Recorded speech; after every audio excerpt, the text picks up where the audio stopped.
Je voudrais vous raconter une histoire, c'est un coup de cœur. On va aller du côté de Marseille, à l'Institut Paoli Calmette. Un patient a appris la rémission de son cancer. Pour fêter ça, il a invité l'une des infirmières à danser une salsa. Regardez.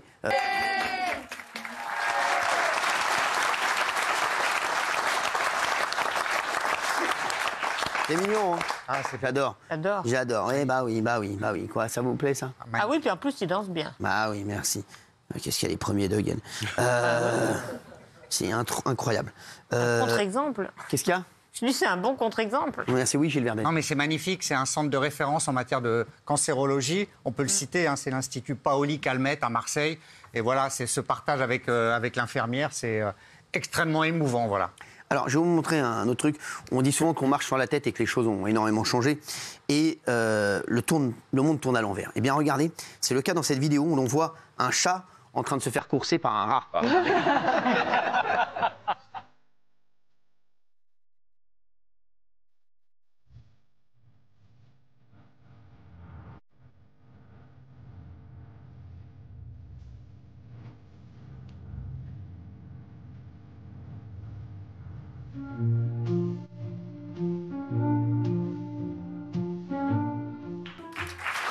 C'est incroyable. C'est ouf, hein. Ah, mais quand je vous dis, moi non, mais c'est vrai, je voudrais faire un truc où les rats prennent le pouvoir. Non, mais c'est vrai. Ah, une fiction. Et là, vous allez voir si vous allez rigoler. Non, mais c'est vrai. On va rappeler Ratman. C'est Ratman, bien entendu. Oui, qu'est-ce qui se passe, Gilles? Non, mais c'est incroyable. En fait, les rats, ils sont tellement intelligents qu'ils savent comment le chat attaque et de quoi le chat peut avoir peur. C'est-à-dire qu'ils ont ça maintenant en eux. Ils sont fous, les rats. C'est incroyable, c'est une intelligence. C'est pour ça que je dis, il ne faut pas exterminer les rats. Quand on a des animaux aussi intelligents que ça, il faut en faire nos amis. Oui, mais non. Je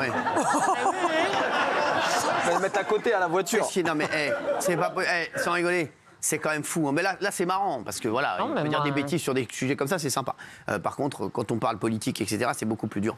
Oui. Après, moi, je m'y connais pas vraiment en chat. Tu t'y connais en chat, toi? Il s'y connaît en rat, oui, mais surtout. moi c'est arrivé à mon chat. C'est-à-dire que le chat, il n'a pas l'habitude qu'un rat contre-attaque. Donc, si le rat contre-attaque brusquement, il est paumé. Ah ouais. Ça, moi, je vous dis, effectivement, il faut être copain avec un rat. Mais c'est pas un chat peureux, juste, celui-là? Copain avec un rat, bon. Après, moi, je pense. Hein. Je suis pas copain avec un rat. Être copain avec un rat, c'est être copain avec Anne Hidalgo. Ah non. Pour moi, je vous le dis. La légende dit le chat, il chasse le rat, mais le rat est 3 fois plus fort que le chat. Un rat, il attrape un chat à la gorge, c'est fini. Qu'est-ce qu'il va faire le chat? Il va le griffer. Mais ça, le chat, Un rat, il se bat avec des humains. Pourquoi tu veux pas qu'il se batte avec un chat? Un rat n'a pas peur d'un humain. Non, alors moi j'ai des chats, les gars. Mais ça, c'est des chats de sécu avec les bras. Avec les brassards. On parle de chats qu'on a mis chez nous. On parle pas des chats qui vont à la salle. J'étais encore hier, je suis rentré à la maison, ils étaient en train de pousser les 3 chats. Je peux te dire, avec le brassard sécurité, je peux te dire que les rats, ils bougent pas une oreille. Ah, mais vous n'avez pas de chat chez vous? Si. Bien sûr, j'ai 3 chats qui te font le tour du jardin. Je peux te dire, avec des brassards sécurité. 2 équipes. Je peux te dire qu'ils miaulent pas, c'est les seuls chats qui vont comme ça. Une oreillette. Je veux dire, ils ont une oreillette, tout ça, toki woki. Non, mais sans déconner, tu crois quoi, les gars? Ils sont rangers, les chats. Ah oui, pour les 3-8. Ah, bien sûr, tu veux quoi? Ils travaillent en équipe, je peux te dire, tu vas voir. Amène-moi un rat, tu vas voir. La dernière fois, Gilles Verdez est venu à la maison, une poignée de secondes, ils l'ont pris pour un rat. Je peux te dire qu'il en a chié les bulles carrées. Ah, vous avez vu cette histoire? Une employée de la ville, d'une ville en Indonésie était restée accrochée à sa chaise de bureau avec son piercing au nez. Regardez, c'est absolument incroyable. On va voir. Faire mal.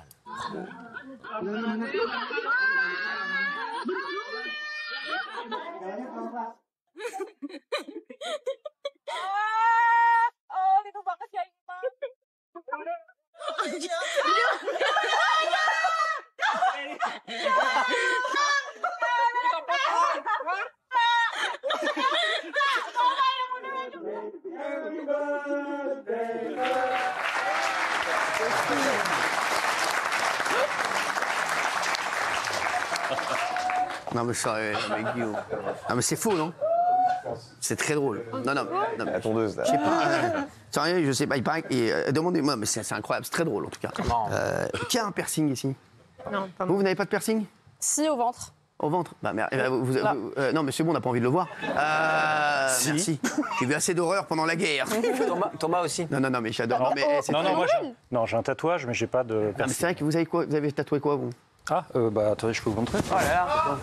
On est vraiment seul avec I love. Je sais ce que ça veut dire, ça. Ah ouais. I love les toxicos. C'est le drapeau des marins de Kronstadt. Ah ouais. C'était des révolutionnaires au début. T'étais marin, toi? Non. Non, mais. On t'entend pas. T'es pas marin, lui. Il a juste le pompon dans le slip. Merci. Regardez, il y a un coyote qui s'est réfugié dans un supermarché. Regardez, Chicago, regardez.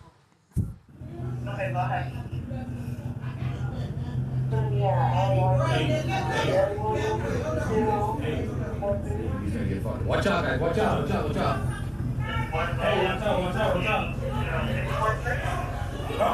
Je croyais qu'ils allaient sortir un petit truc. Jean-Michel. Je croyais qu'ils allaient sortir un petit truc. Sortir un éléphant. Ah, il y a ma mère qui vient de réagir.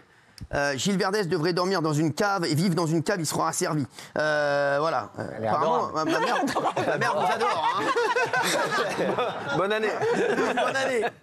Elle vous adore. Mais vraiment, c'est un bonheur. Mais vraiment, je vous le dis.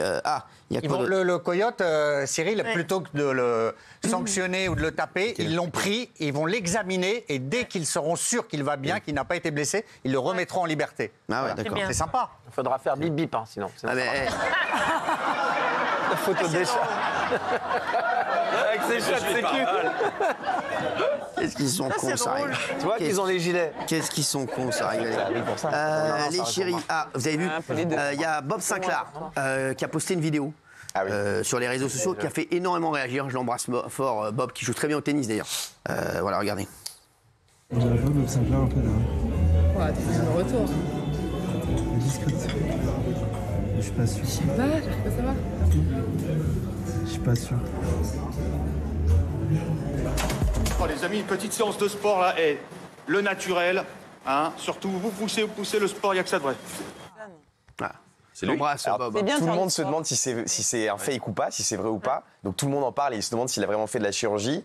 Moi, ma théorie, c'est que c'est un énorme coup de com' et que c'est super pour qu'on parle de lui, parce que tout le monde parle de lui, et que c'est pas un filtre, mais c'est un maquillage, en fait, et qu'il a tourné des petites scénettes, il a changé sa photo de profil, là, il fait une vanne, il dit oui, soyez naturel, et je pense que c'est un coup de com' génial pour qu'on parle de lui, parce qu'il a beaucoup d'humour. Je suis sûr que c'est ça, moi aussi. Mais en vue de quoi? De la com pourquoi? Pour un prochain album? Bah oui, c'est prochain son, il fait des tournées, etc. Et le truc, parce que la première vidéo qu'on a vue, c'est un influenceur qui l'a filmé un peu en rat comme ça, donc c'est vraiment une bonne stratégie de buzz, et franchement, bravo à lui. Moi, je suis sûr que c'est ça aussi. Donc l'influenceur était de mèche avec lui? Bah oui. Pas mal. Bien vu. Voilà. Mais ouais, les chiens. Qu'est-ce qu'il y avait d'autre? Vous avez, on a le sosie pakistanais de Donald Trump, regardez.